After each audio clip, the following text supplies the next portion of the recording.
선조가 도망을 갔다 이 말이에요. 임진왜란은 거기서 끝난 거예요. 근데 과연 이 비판이 옳은 걸까요?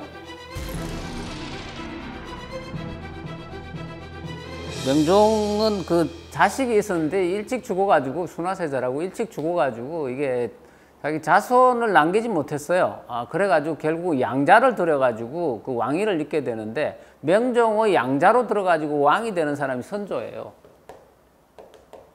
조선 이제 14대 왕이죠. 이 선조가 이제 양자죠.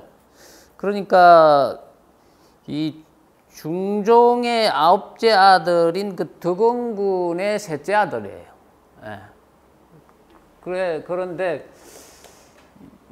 선조는 한 41년 정도 왕위에 있게 되죠. 그래서 1567년부터 시작해가지고 1608년까지, 그래서 약 41년 정도를 왕위에 있게 되는데, 이 선조 시대 하면은 가장 유명한 사건이 뭐예요? 임진왜란이죠. 그죠? 선조 시대 하면. 근데 이 임진왜란이라는 건 사실은 선조 시대에만 그 의미가 있는 게 아니고 우리 역사 전체에서 엄청난 의미를 갖고 있어요. 말하자면 이 임진왜란이라는 것은 최초로 서양의 무기가 동양으로 들어와 가지고 동양을 공격한 사건이에요. 그러니까 동양에서, 즉 중국에서 소위 말해서 하포라는 것이 개발이 돼 가지고 그것이 유럽으로 넘어가죠. 그런 유럽으로 넘어간 하포가 총이 돼서 돌아와요.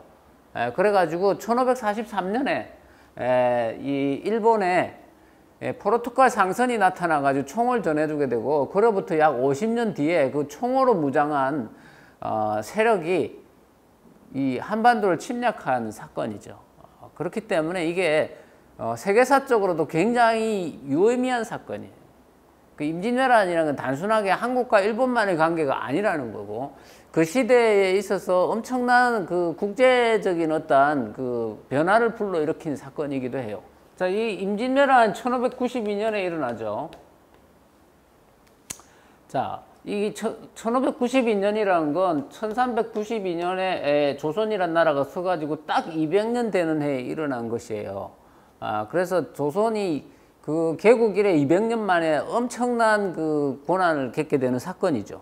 근데 이 임진왜란의 과정을 보면,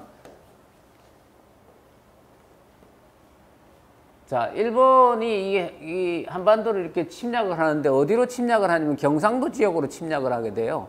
왜 그러냐면 일본은 이때에 그 한 100년 정도 전국시대를 거친 상황이기 때문에 굉장히 전쟁에 능수능란한 상황이었어요.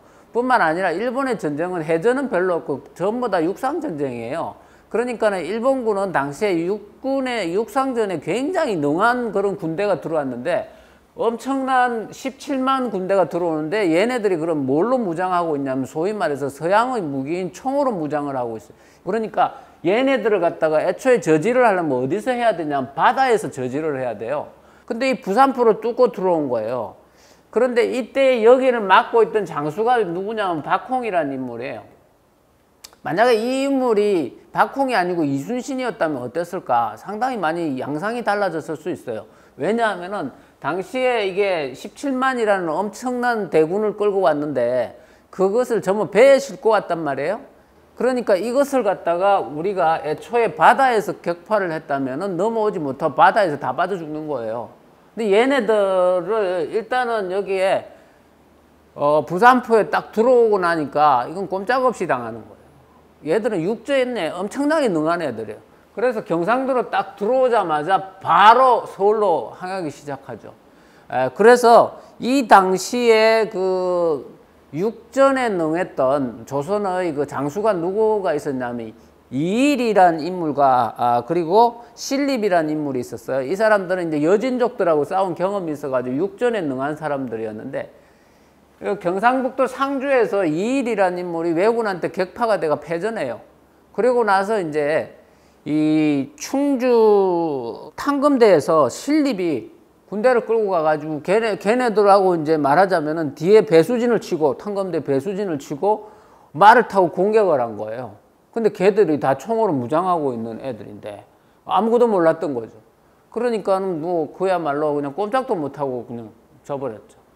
그런 상황에서 경상도가 그냥 돌파당하고 그걸 넘어오니까 바로 어디로요? 충청도의 한강을 바로 남한강으로 치고 들어오는 거예요. 자, 이런 상황. 그래서 이 임진왜란 때 이제 이렇게 해가지고 서울로 그냥 20일 만에 들어오게 되는데, 이때 우리가 이제 선조가 도망을 갔다 이 말이에요. 이 도망간 거에 대해서 굉장히 비난을 많이 해요. 역사적으로 선조는 굉장히 비겁한 놈이다. 어떻게 백성을 두고 도성을 버리고 도망갈 수 있느냐, 막 이렇게 많이 이야기하잖아요. 근데 과연 이 비판이 옳은 걸까요? 다른컨대 선조가 만약에 그때 도망가지 않았으면 잡혔을 거예요. 그 잡혔으면 그때 끝났어요, 전쟁이. 예, 왜 그러냐? 당시에 일본의 군대는 중국도 막기 힘든 거의 뭐 세계 최강의 부대예요. 예, 명나라 군대도 상대할 수 없을 만큼 대단한 부대예요. 예, 그런데 그것 상대로 해가지고 도성에서 지켰으면 아마 한 달도 안 가서 무너졌을 거다라고 보여져요. 자, 이 비슷한 사례들이 있어요. 예를 들어가지고 백제의 그 옛날에 한성을 지키던 계로왕이라는 인물이 있어요. 이 계로왕이 장수왕이 쳐들어와가지고 한강 북쪽으로 장수왕이 쳐들어오죠. 그렇게 했는데 여기 한성을 지켰죠. 그렇게 해가지고 결국 어떻게 됐죠? 계로왕이 사로잡혀요. 그리고 뭡니까? 한강 북쪽에 끌려가가지고 계로왕이 처형당하죠. 그러고 나서 백제의 상황이 어떻게 되죠? 부여로 도망가요. 그래가지고 백제의 영토가 확 줄어들어 버리죠. 예. 그러니까 왕이 잡히면은 거의 나라가 망하는 거예요. 예. 그 다음에 고려시대를 보면 고려 때 공민왕 시절에 홍건적이 30만이 내려와가지고 격양을 장악해요. 그때 공민왕이 도망을 갔을까요? 안 갔을까요? 공민왕 도망갔죠. 경상도로 도망갔어요. 그리고 나서 다시 이성계나 최영이나 이런 군대들이 들어가가지고 홍건적으로 물리치고 다시 개성을 회복했죠. 이 왕조 시대에는 왕이 사로잡히면은 안 돼요. 예. 그러니까 왕은 절대적으로 끝까지 잡히지 않아야 되기 때문에 그런 측면에서 보자면 선조가 달아난 것은 현명한 일이었다는 거죠. 예. 물론 저 같은 말을 하는 사람 별로 없어요. 되게 뭐 죽기 살기로 싸워야 된다 막 이렇게 이야기하는데 전쟁은 그런 게 아니에요. 그 다음에 왕은 장수가 아니에요. 왕이 앞서가지고 장수처럼 싸우게 되면은 그건 왕이 아니죠. 그건 장군이어야 되는 거고 그렇게 될 수가 없는 거죠.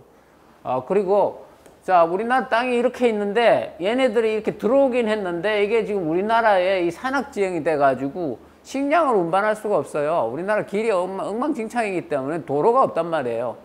기껏해야 그냥 말이나 몇 마리 달릴 수 있는 이런 거고 그 좁은 길밖에 없기 때문에 식량을 운반하려면 당연히 이렇게 가야 되죠. 배로 가야 돼요. 그래서 우리나라는 전부 다 옛날에 전부 다 세금을 걷으면 다 배로 걷어가지고 한성에 다 줬단 말이에요. 그런데 이 백기를 누가 막아요? 이순신이 막아요.